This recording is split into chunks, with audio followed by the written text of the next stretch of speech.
So as you can see guys, so this is the upgraded J20 KF700 and J20. This is the one that I just unboxed recently.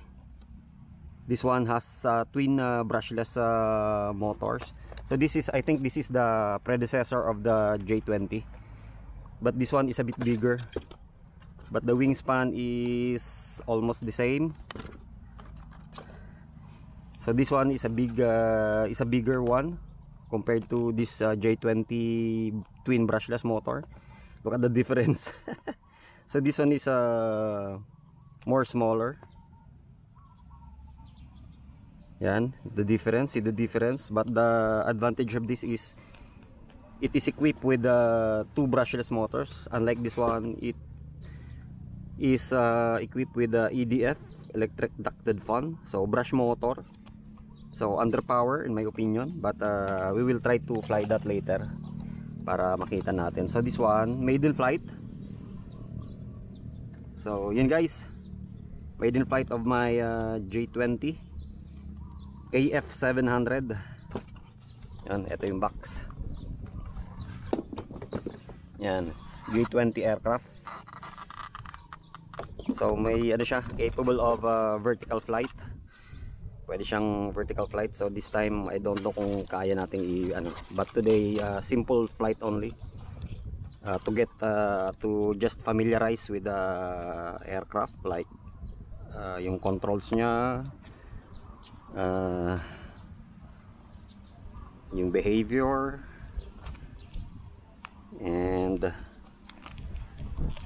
yung overall feel ng ng aircraft. Linipad oh. Medyo may hangin eh. It's a bit there's a wind right now. Let's see. Okay, maganda. Lagay natin yung lagay ko. Although grass naman to, but sige. I'm going to try to install the landing wheels or gears for tawag dyan, additional safety na rin, para in case of undesirable landing, hindi ma-damage kaagad yung yung fuselage and the propeller. So this is the maiden flight guys of J20. Ano to? KF KF700. Yung pala yung KF 9630. Gas. Yan. Let's find out. Let's see the flight behavior, overall feel, and assessment ng aircraft. Kung easy to fly, nimble, agile. Yan. Sasagot natin yung mga katanungan na yan. Aha, right, nice. Sa baba. Dito ko siya sa lapag para so may battery na nga pala to. So I believe parang wala siyang wala siyang, I mean di mo siya, you cannot turn off the stabilizer. Parang wala siyang option or button for turning off the stabilization. Anyway, as far as I can see, tingin ko wala eh. Anyway, off. So may on and off switch siya, as I have mentioned in my unboxing. So safety, may sense of safety yung aircraft.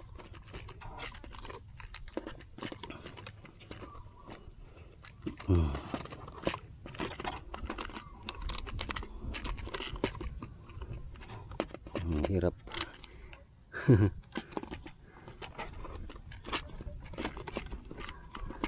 Let's see, this way.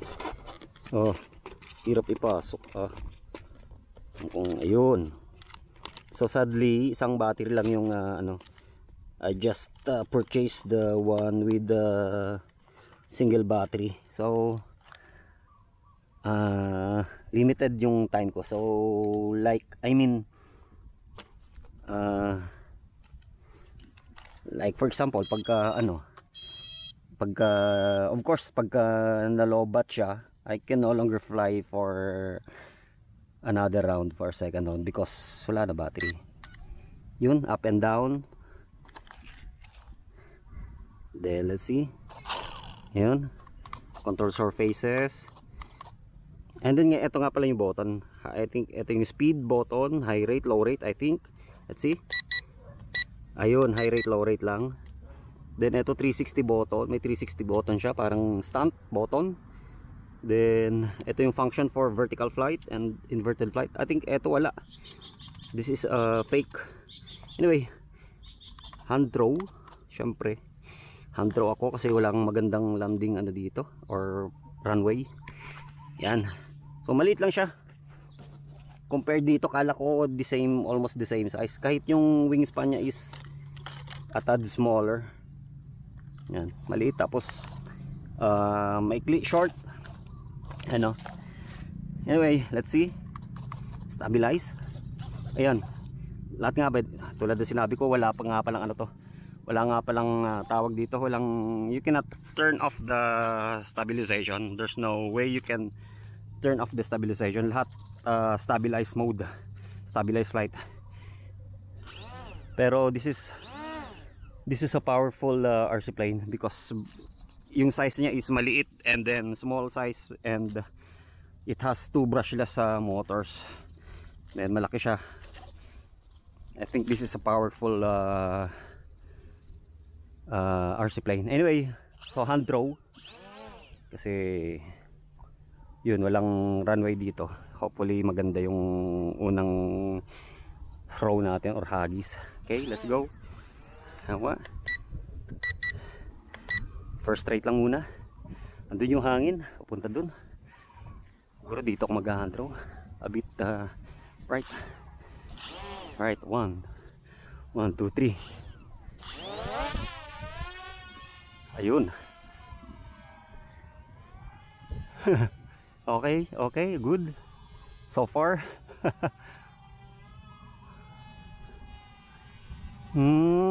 Medyo agile, good. Ganda. Good, agile, oh. Tingnan mo naman yung turn niya, oh. Sharp turn. And then almost nag-hover siya pagka may turn. So pwede siya sa tight places, tight spots like this. Nice. High rate. Yun. Ganda, oh. Nice. Nice, oh. Nice flyer.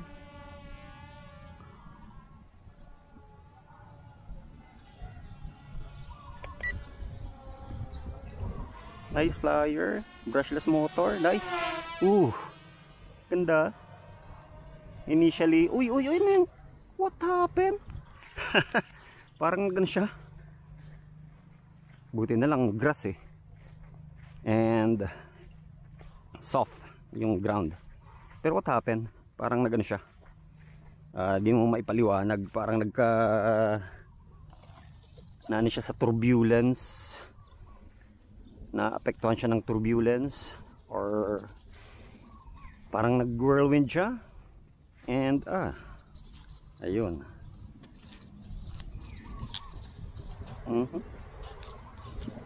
Damage yung ano niya, landing.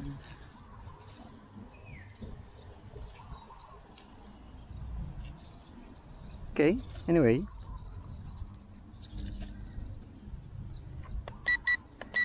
yun, tulad na sinabi ko, buti lang maganda yung ano, parang kakaibang behavior na yun, na parang out of control na, parang tawag dun, parang death of spiral death, spiral of death. Ganun ba yun?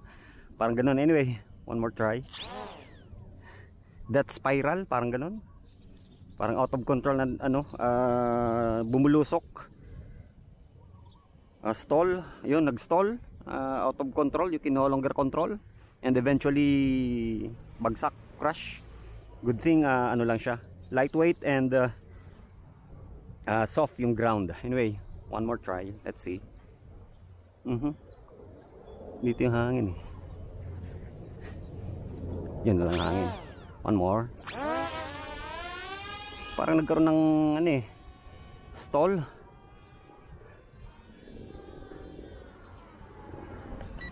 Yun, high rate. Parang nag-stall siya. And then di mo na siya makontrol, you can no longer recover. Ganda, tight place, pwede.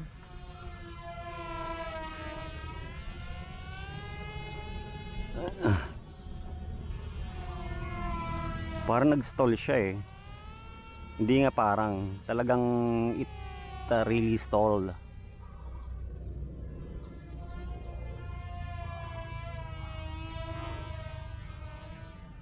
Although impressive, uy, ganun no. High alpha, tawag ba dyan? High alpha. Parang sa sobrang ano niya, yung elevator, parang di niya nakakayanan na nagkakaroon ng loss of power. Parang nawawala yung power niya. Yun, recover oh. Yun, mga ganun. Oh, low rate lang. Parang may spiral siya na eventually leading to ano eh, spiral then leading to stall na out of control.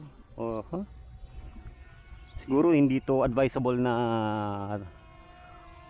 i-turn ng super sharp.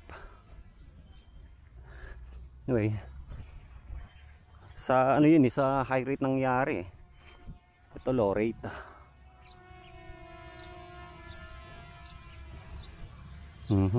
Yan yung first impression ko. May ano siya, stall,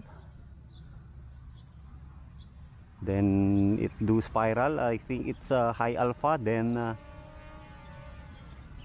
stall, eventually leading to stall until you can no longer recover it or control, and eventually crash.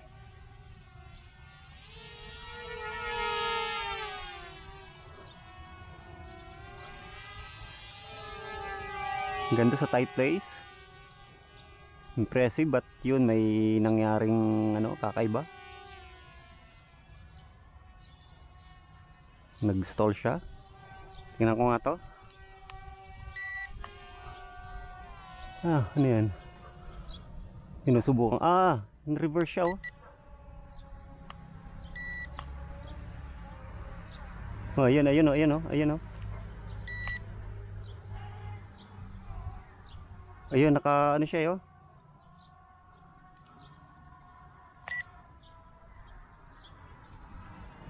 Ayun oh, crash na naman oh. Sinusubukan ko yung ano niya, yung vertical niya. Nag-vertical naman siya, pero parang yung vertical niya is dapat short press, then mag-vertical siya, magta-transform siya into vertical flight. And pag medyo long press, ano siya, inverted. But the problem is yun, siguro hindi ko pa familiar tong ano, yung flight behavior niya, kaya ganun nangyari. Ayun, bumagsak, pero not hard, parang soft landing. Pero malayo yung pinaglandingan niya eh.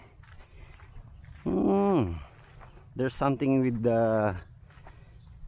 this RC plane, parang mysterious. Ayun.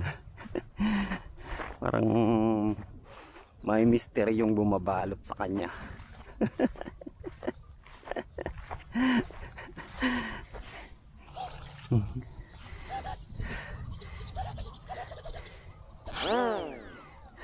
Buti na lang ano siya, maliit lang, very lightweight and soft yung ground, kaya Unahin ko nga, i-rebind ko nga to. Ulitin ko, i-rebind ko para ma-reset yung ano niya, yung everything. Yung pinatay ko ay turn off the aircraft and the remote to reset it to its siguro to its anong tawag doon, factory setting, tama ba?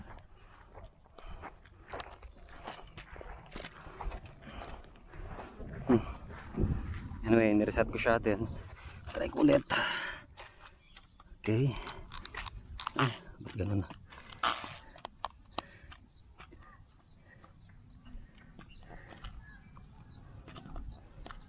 Mahirap ano ito eh, parang mahirap intindihin eh. Anyway, siguro first flight pa lang, maiden flight, kaya medyo nangangapa pa ako. So I'm just this is the first flight, so I think natural lang na I have to get familiarized with its flight condition, behavior, everything.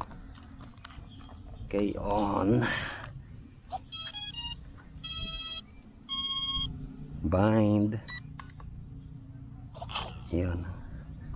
Control surfaces. Okay, hand throw.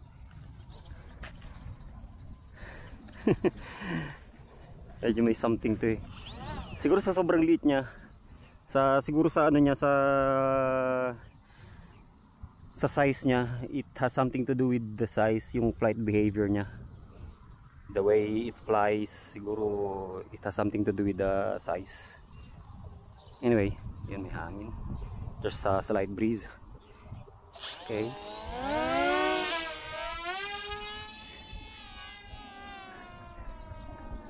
Yan.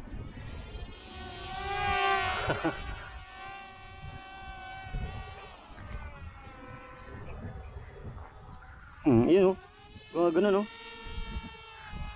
yung parang kumokobra na siya. High alpha, then eventually stall, parang nag-vertical siya. Gusto niya, yun o, ayun, ba't gusto niya parang gusto niya mag-vertical, na di mo maintindihan na hindi ka naman naka-vertical mode. So parang pagka too much elevator, you give it a lot of elevator, so it has a tendency to switch to vertical mode, which is not intentional in my case, because I'm not flying in a vertical mode. So yun yung tendency ng aircraft. Parang it really wanted to do a vertical flight with when you give it like elevator input.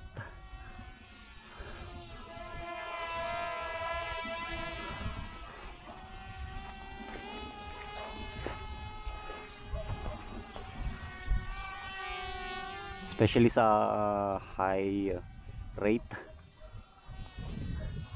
Although okay siya, impressive. Gusto ko yung ano niya, brushless motor, very nimble and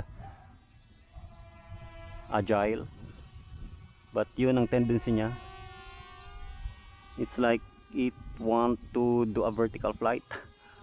Vertical nga. Ayun, vertical. Ayun no, nag-install oh. Back. Hala, di makarecover. Pinipilit ko ibalik sa ano niya, normal flight, but mahirap. It doesn't go back to its normal flight. Ayun. What happened? Ala. May problema na.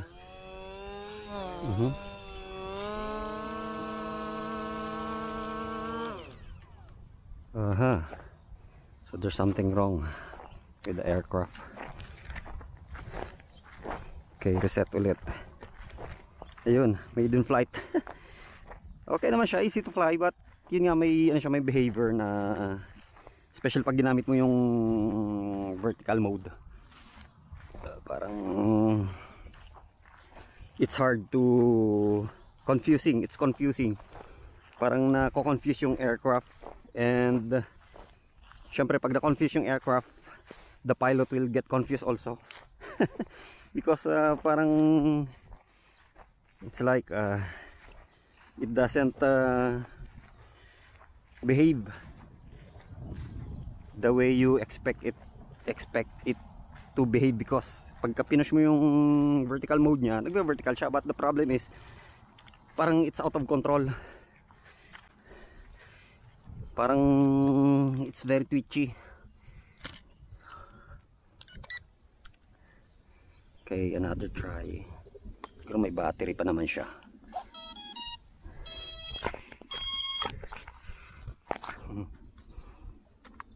Okay, up down. Ayan. Mahirap yung gamitin yung yung vertical mode eh. Parang mas maganda normal flight lang lahat eh. Okay.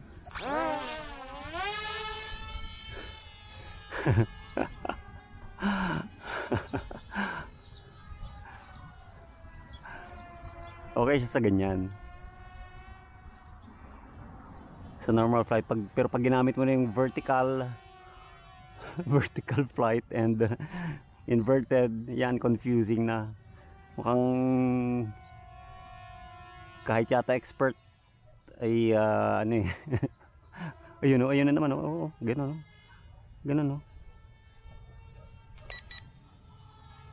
Yun lang pag I think pag too much elevator, parang nako-confuse siya. Parang ano ba, I'm going to do in a vertical flight or normal flight, parang ganoon, parang nako-confuse yung aircraft. Or yung stabilization niya ang baka nako-confuse.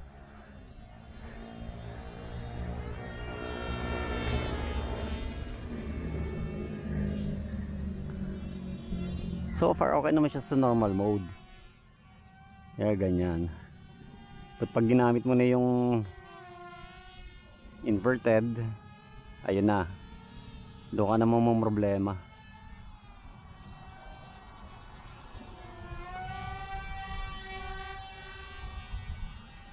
So far okay naman siya pag ganito eh. Pero pag ginamitan mo na ng try ko nga yung yung stunt niya. Yung stunt. Ayun. Ay, parang nako-confuse nga siya. Naku, huwag ka mag-akas dyan. Hindi kita ma-recover dyan. Puro puno yan. Ayan, isang... Oh, hirap ah. Ayun, loop. Yung panay loop niya, kailangan isa pang... Oops. Ayun. Oh, right.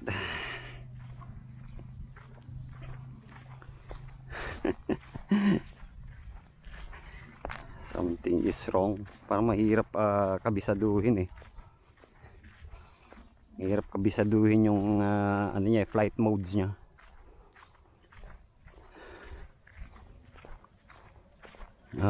Napapahaba na yung maiden flight eh. Mahirap pag gagamitan mo siya ng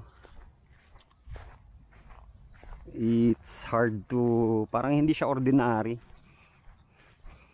It's like unusual aircraft compared to my previous RC plane or aircraft. Parang unusual yung niya.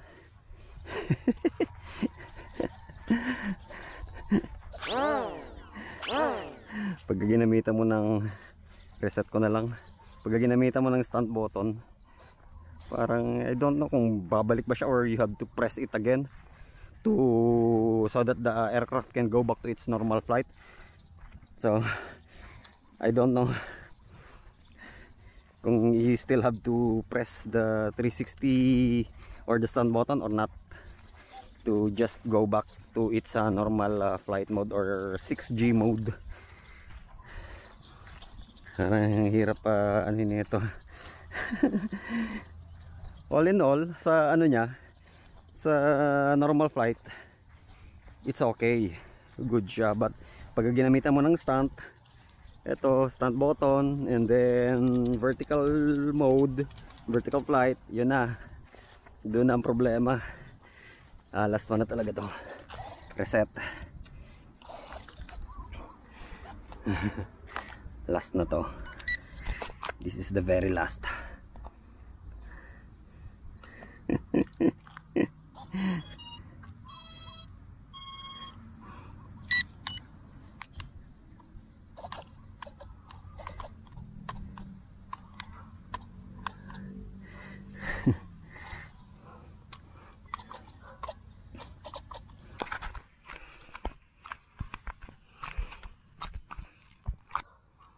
Okay, last na talaga to.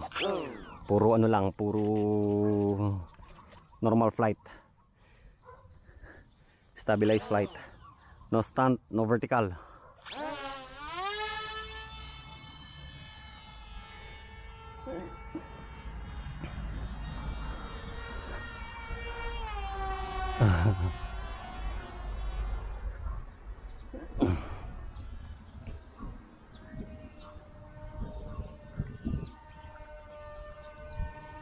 High rate.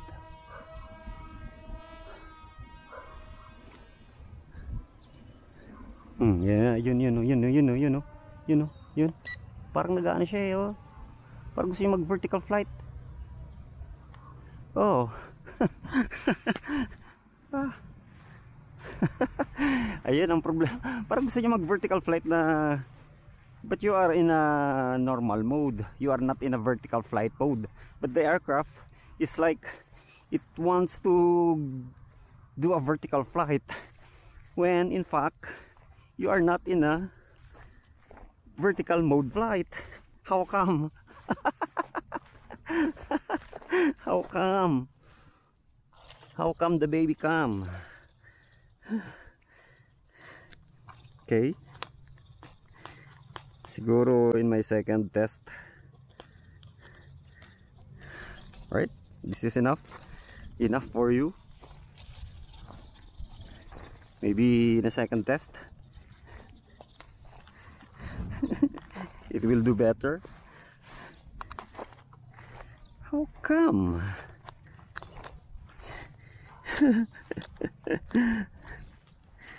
How come?